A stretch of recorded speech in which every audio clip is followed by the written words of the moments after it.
Hello everyone. In this video, we will discuss about the phagocytosis. So in previous lecture, we covered the pinocytosis और हमने देखा था कि जो हमारा pinocytosis है या फिर phagocytosis है, these both are the type of endocyte, means special type of active transport और इनका जो मैकेनिज्म है वो भी ऑलमोस्ट सेम ही रहेगा क्योंकि दोनों ही एंडोसाइटोसिस में आते हैं। बट डिफरेंस ये रहता है कि जो हमारा फिनोसाइटोसिस था उसमें स्मॉल मोलिक्यूल सेल के अंदर जाते हैं, जबकि हमारा जो फैगोसाइटोसिस रहेगा इसमें थोड़े से लार्ज मोलिक्यूल सेल के अंदर एंटर करें। तो start from phagocytosis, it is made up of three words. One is phago, second is cyto and third is sis. तो साइटो रिलेटेड टू सेल और सिस हम पढ़ते आ रहे हैं। सिस मीन्स प्रोसेस एंड फैगो का मतलब होता है एंगल, करना, निगलना। तो यहाँ पर क्या होगी, the process by this particle which are larger than molecule, ऐसी यानी कि वो पार्टिकल जो मैक्रो मोलिक्यूल यानी कि नॉर्मल बैक्टीरिया से बड़े रहे। ठीक है, engulfs by the cell, which phago means engulfs करना, बाय द सेल, और ये कैसे सब्सटेंस रहेंगे, लाइक लार्जर बैक्टीरिया जो कि नॉर्मल बैक्टीरिया से थोड़े से बड़े रहे, वो सब्सटेंस सेल के द्वारा एंगल्स होंगे।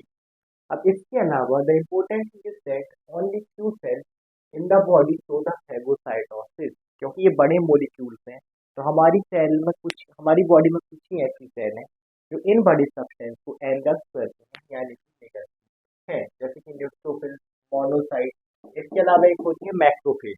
मोनोसाइट है ये मैक्रोफेज में कन्वर्ट होता है जब ये ब्लड से जाएगा टिश्यू। इसे हम WBC डिटेल में पढ़ेंगे। इसके अलावा हम फैगोसाइटोसिस को सेल ईटिंग भी बोलते हैं। जैसे हमने फिनोसाइटोसिस को बोला था सेल ड्रिंकिंग, क्योंकि जैसे वाटर होता है ना, पी लो, छोटा मोलिक्यूल है, कोई दिक्कत नहीं। ये है थोड़ा सा बड़े मोलिक्यूल, जैसे हम खाना खाते हैं, तो इसीलिए हमने इसे क्या बोला, cell eating. Now we will discuss about the mechanism of phagocytosis. तो फिर से करना तो वही है कि बैक्टीरिया को अंदर लेना है।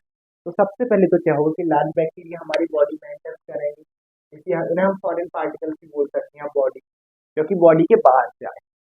इसके अलावा अब क्या होगा कि ये बॉडी में तो एंटर कर दी। अब क्योंकि जिसकी सेल के पास इन्हें जाना है, मतलब जो सेल इन्हें एंगल करेगी, पहले जाएंगे सेल के पास। ओके, तो और फिर क्या होगा कि जैसे ही सेल के पास गए, हमारी बॉडी में एंटर करती, सेल के पास ही जैसे ही जाएगी, अब हमारी सेल क्या करती है, कौन सी सेल रहेंगी, ये न्यूट्रोफिल से मोनोसाइट, ये भेजती है कुछ cytoplasmic extension. What is the meaning of cytoplasmic extension? Cytoplasm से पता है कि हमारे सेल के अंदर का फ्लूइड रहेगा। अब ये जो सेल के अंदर का फ्लूइड रहता है, यही क्या करता है, इन सेल को, ऐसे नॉर्मल सेल ऐसे जाने की, लेकिन ये क्या करते हैं कि दोनों तरफ से सेल से क्या रहेंगे, एक्सटेंशन, मतलब इस टाइप की कुछ प्रोसेस टाइप की रहेंगी जो कि इन्हें क्या करेंगी, कवर करेंगी। इन्हें हम बोलते हैं साइटोप्लाज्मिक एक्सटेंशन। ओके, तो क्या है साइटोप्लाज्मिक एक्सटेंशन, किसके लिए, फॉरेन बॉडीज के लिए। और ये साइटोप्लाज्मिक एक्सटेंशन क्या करेंगे, धीरे से इन्हें कर लेंगे अपने अंदर एंगल, और ये चला जाएगा हमारा इस तरीके से अंदर। तो क्या किया साइटोप्लाज्मिक एक्सटेंशन ने, cell angle plus foreign particle, यानी साइटोप्लाज्मिक एक्सटेंशन। और फिर क्या होगा, क्योंकि हमें पता है जो भी फॉरेन पार्टिकल्स अंदर गया है वो पहले बनेगा वेसिकल, उसी के फॉर्म में पैक होते हैं ऐसे करके, फिर वैक्यूल, और इसे हमने बोला था एंडोसोम, क्योंकि एंडोसाइटोसिस की प्रोसेस से बना है। अब क्योंकि इसका और स्पेसिफिक नाम है फैगोसाइटोसिस, तो इसे हम यहाँ पर बोलेंगे फैगोसोम। देन क्या, फैगोसोम यहाँ तो आ गया। अभी फैगोसोम में से यहाँ चुनने तो पड़ गए, रुक जाए। ये पूरे में क्या होता रहेगा, यहाँ से लेके पूरे साइटोप्लाज्म में ट्रेवल करता रहता है सेल के अंदर। और अब जैसे ही सेल के अंदर ट्रेवल करेगा, सेल में तो बहुत सारे ऑर्गेनेल्स हैं, मेनली हम यहाँ बात करते हैं प्राइमरी लाइजोसोम की।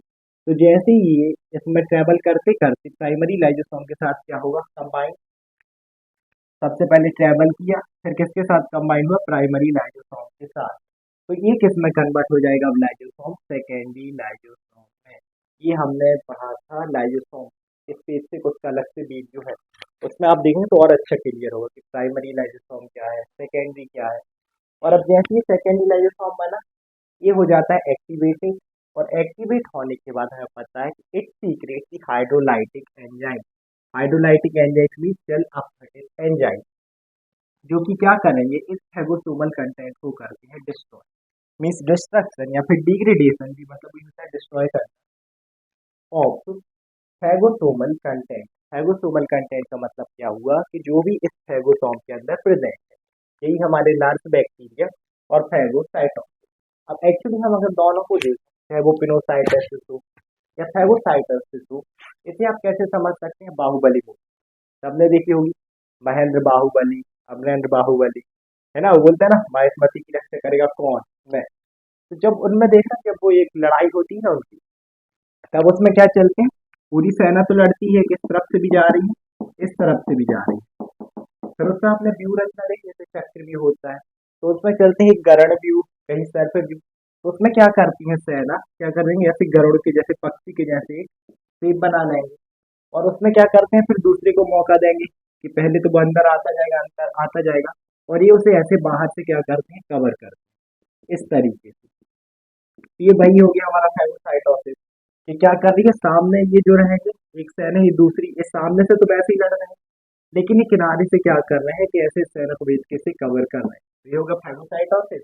और एक बार में क्या करते हैं बोलो, कि जब ये एक साइड से ये सेना आ रही है, तो ये दूसरे साइड वाले क्या करेंगे, अपने को अंदर पीछे जाते जाएंगे, और ये आगे वाली दूसरी सेना अंदर आते जाएंगे, और जैसे ये देखेंगे कि अभी हमारे अंदर कवर हुए हैं, तो ये उन्हें डिस्ट्रॉय कर। तो इस तरीके से कुछ ये हमारी प्रोसेस फिलोसाइटोसिस और फेगोसाइटोसिस। आई होप आप लोगों को वीडियो समझ में आया होगा। Thank you so much. Have